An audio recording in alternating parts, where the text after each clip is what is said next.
곱을 했는데요. 그는 정신을 바짝 차리고 천천히 살기스레 그 가파른 길을 내려오다가 극히 좁은 길목에 맞닥뜨리고 말았습니다. 그리고 또 밑은 낭떠러진 상황에 있었다고 합니다.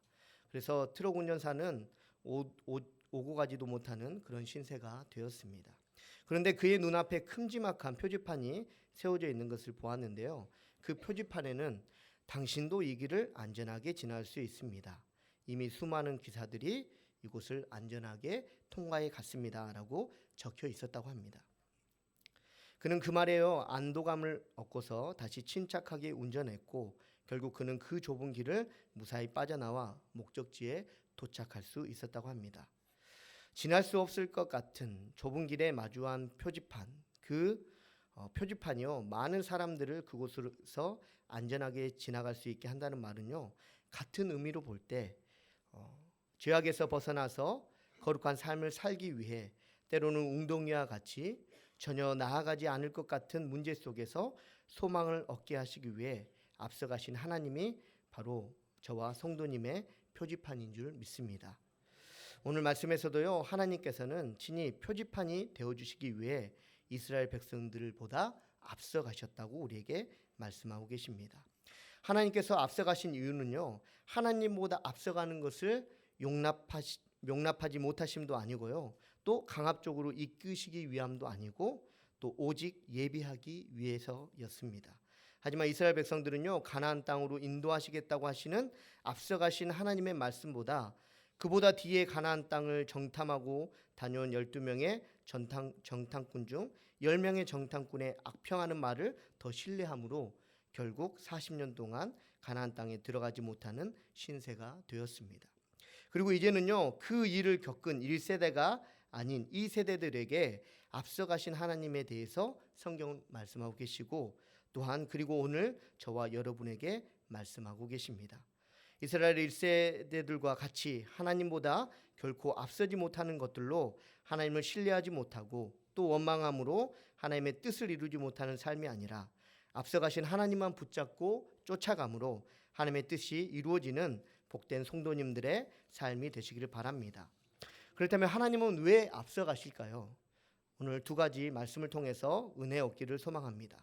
첫째는요, 무서워하거나 두려워하지 않게 하기 위해서입니다. 우리 29절 말씀 한번 같이 읽겠습니다. 내가 너희에게 말하기를 그들을 무서워하지 말라, 두려워하지 말라. 아멘.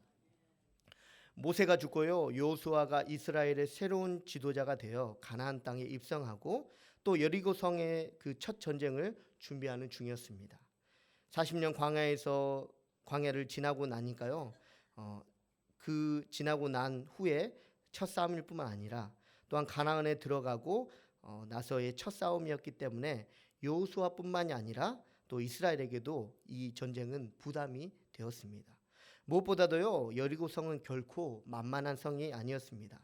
학설에 의하면 둘러싼 성곽의 경우 높이가 7.5m나 되고요 두께가 6m에 달했다고 합니다.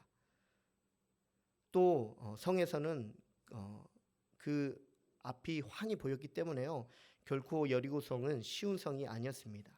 이러한 여리고성에 가까이 이르렀고요 그 거대함에 주눅이 들을 그 시점에 여호수아는 길에서 칼을 빼어 손에 들고 있는 사람과 마주쳤습니다.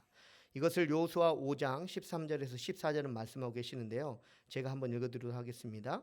여호수아가 여리고에 가까이 이르렀을 때 눈을 들어본즉 한 사람이 칼을 빼어 손을 들고 마주 서 있는지라.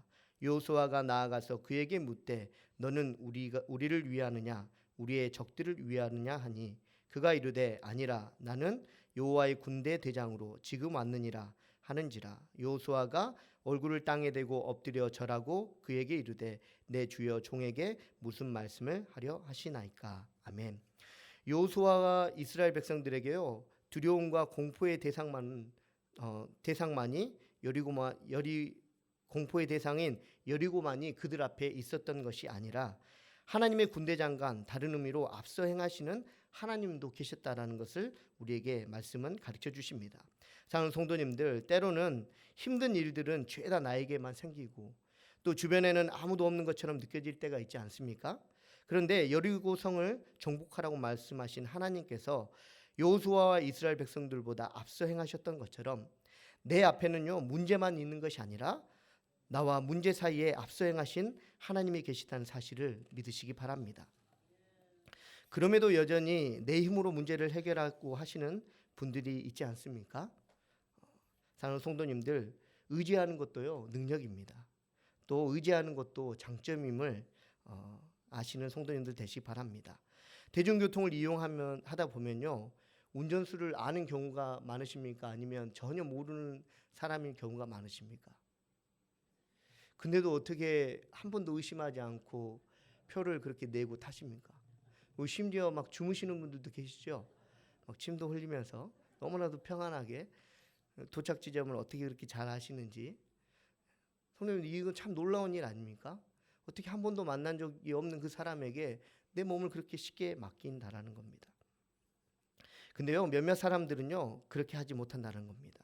예민하거나 사고의 아픔으로 인해 출발해서 또 도착하는 내내 불안해하는 그런 사람들이 있습니다. 운전수만 쳐다보며 또 시뮬레이션 하듯이요 운전수보다 더 자신이 운전을 합니다. 그래서 그 사람이 실상은 운전대를 잡지 않았지만 결과적으로 보면요 운전수와 함께 운전하면서 도착 지점에 도착하는 그런 사람들이 있다는 겁니다. 이 사람들은 어떤 사람이냐면요 의지를 못하는 사람들입니다. 사랑하는 성도님들, 앞서가시는 하나님을 의지하는 은혜가 있으시기를 주님의 이름으로 축복합니다. 또 앞서가신 하나님은요 안아주시는 분을 의미합니다. 우리 31절 말씀 한번 같이 읽겠습니다. 광야에서도 너희가 당하였거니와 사람이 자기의 아들을 안는 것 같이 너희의 하나님 여호와께서 너희가 걸어온 길에서 너희를 안으사 이곳까지 이르게 하셨느니라 하나. 아멘. 말씀에서 안는 것 같이라는 의미는요 하나님께서 돌보시고 함께 하신다라는 의미입니다. 성도님들이 잘 아시는 내용인데요. 어떤 사람이 예수님께 물었습니다. 예수님, 기쁘고 즐거울 때는 저와 예수님 이처럼 두 발자국이었는데 왜 슬프고 괴로울 때는 한 발자국입니까? 라고 예수님께 묻자 예수님이 기쁘고 즐거울 때는 함께 걸어갔지만 슬프고 괴로울 때는 내가 너를 업고 갔다라고 말씀하셨다고 합니다. 이렇듯요 하나님께서는 슬프고 괴로울 때 우리를 업으시면서 문제를 해결해 주시고 상한 마음으로 지쳐있는 마음으로 있는 그런 우리를 위로해 주시는 하나님이십니다. 때로는요 해결되지 않는다 할지라도요 힘들 때 누군가가 있는 것만으로 힘이 되지 않습니까? 저는 스스로 생각할 때요 무늬만 세 아이의 아빠인 것 같습니다. 왜냐하면요 분유도 솔직히 몇 미터 타는지 잘 모릅니다. 그리고 몇 도의 온도를 맞추는지도 솔직히 잘 몰라요. 둘째 이후에 거의 기억이 없습니다. 그냥 분유 타주면 먹입니다. 예. 그리고 목욕하는 것도요 어디서 씻는지 잘 알지 못해요. 그래서 그냥 통만 가져다 주고 또 가져다 놓을 줄만 압니다. 그렇다고 전혀 잘하는 것이 없느냐? 그렇지만은 않습니다. 잘하는 게 있습니다. 잘하는 게 뭐냐면요 안아주는 겁니다. 그렇다고 제가 잘 안아주는 것이 아니라 못하는 것 중에 그나마 잘하는 게 안아주는다는 것입니다. 근데 감사하게도 우리 셋째가요 제가 안아주면요 울거나 짜증을 내다가도요 마음이 평온해집니다. 사랑하는 성도님들, 제가 안는 법을 잘 알아서 그 아이가 평온하겠습니까? 안아주는 것 자체만으로도 그 아이가 평안함을 느낀다는 겁니다. 사랑하는 성도님들, 하나님이 계시잖아요. 근데 여전히 문제가 사라지지 않고 해결되지 않습니다. 근데 우리가요 돌이켜보면 하나님이 있음으로 인해서 평안을 얼마든지 느낄 수 있습니다. 아이에게만 주시는 평안이 아니라 하나님을 믿는 그 사람에게, 모든 사람에게 그 평안을 주신다라는 겁니다. 그래서 하나님이 안아주시는 그 은혜를 온전히 누리시면서 앞서가신 하나님으로 인하여서 기뻐한 삶을 살아가시는 성도님들 되시기 바랍니다. 두 번째는요, 온전한 길을 걷게 하시기 위해서 우리보다 앞서 가십니다. 우리 33절 말씀 한번 같이 읽겠습니다. 그는 너희보다 먼저 그 길을 가시며 장마칠 곳을 찾으시고 밤에는 불로 낮에는 구름으로 너희가 갈 길을 지시하신 자이시니라. 아멘. 말씀에서 장막칠 곳이란요 결국은 잠과 휴식을 의미합니다. 근데요 이스라엘 백성들이 장막이 머무를 때 장막을 치고 또 구름들이 밤에는 불로 또 낮에는 그 불 기둥들이 구름 기둥이 머무를 때 잠하고 휴식만 취했습니까? 아니요. 예배 드렸음을 우리는 알 수 있습니다. 마찬가지로 사랑하는 성도님들, 온전한 길을 걷는다라는 것은요, 그 길 안에 예배가 있다라는 겁니다. 미국 서부 개척 시대에 있었던 일이라고 합니다. 캘리포니아 강바닥에 금이 있다는 소문이 나돌자 동부에 살던 많은 사람들이 그 캘리포니아를 향해서 그 걸음을 걸어갔다고 합니다.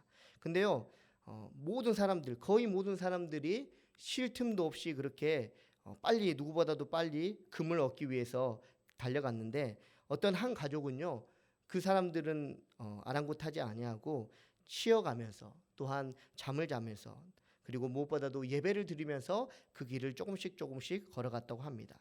결론적으로 말씀드리자면요, 그 쉬지도 않고 한 걸음에 내달린 그 사람들은요, 말이 지치고 또한 자신들이 지쳐서, 그리고 탈수에 힘듦을 겪어가지고 죽거나, 그리고 그 몸이 상한 사람들이 많은 반면에 예배드릴 뿐만 아니라 충분한 휴식을 취하고 또한 잠을 충분히 취했던 이 가족은요, 다른 어떤 사람들보다 건강하였기 때문에 더 많은 금을 얻을 수 있었다고 합니다. 사랑하는 성도님들, 우리가요, 직선만 가는 것을 하나님이 원하시지 않습니다.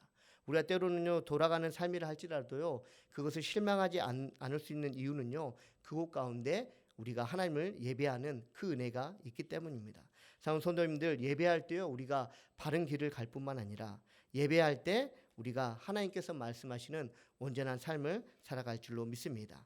사랑하는 성도님들, 또 어떤 사람이 사막을 여행하고 있었다고 합니다.